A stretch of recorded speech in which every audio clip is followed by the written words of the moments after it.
హైడ్రా కూల్చివేతలు హైదరాబాదే కాదు, ఇప్పుడు వేరే జిల్లాలలో కూడా ఇది పెద్ద ఎత్తున నడుస్తున్నటువంటి డిస్కషన్. హైడ్రా కూల్చివేతల పైన అందరి పట్ల ఒకే రకమైనటువంటి న్యాయం చేయాలని చెప్పింది. కొందరిని పక్కన పెట్టి కొందరి మీద టార్గెట్ చేస్తున్నారు.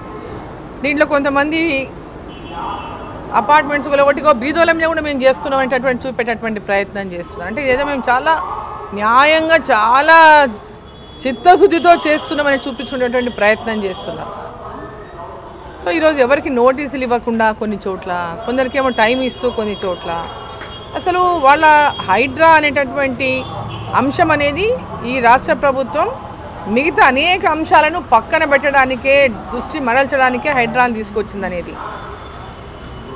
ఇప్పటికిప్పుడు హైడ్రా పైన ఈ రాష్ట్ర ప్రభుత్వం గతంలో ఇప్పుడు అధికారంలో ఉన్నటువంటి కాంగ్రెస్ పార్టీ ప్రభుత్వం కానీ ఇప్పుడున్న ముఖ్యమంత్రి గారు కానీ గతంలో వారు ఏం మాట్లాడినో ఒకసారి వారు మాట్లాడిన మాటలే ఒకసారి తీసి రివైండ్ చేసుకొని చూసుకోవాలి.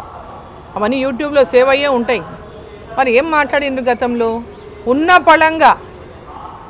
పళంగా వాళ్ళ నిరాశ్రయులను చేయడం అనేది ఎంతవరకు న్యాయం? ఎన్నో ఏండ్ల కిందట నిర్మించుకున్నటువంటి ఇండ్లను కూల్చడం అనేది ఎంతవరకు న్యాయం? గతంలో వారేం మాట్లాడింది కదా, వారికి నోటీసులు ఇవ్వండి, పెనాల్టీలు ఇవ్వండి, గవర్నమెంట్ దానికి ఏమైనా రుసుము వసూలు చేయండి. ఎప్పటి నుంచో కట్టుకున్నటువంటి కట్టడాలు ఎన్ని ఉన్నాయి? నూతన కట్టడాలు ఎప్పటి నుంచి ఉన్నాయి? మరి పాత కట్టడాల విషయం ఏంది? నూతన కట్టడాలని చెప్పేసి కూలగొడుతున్నారు.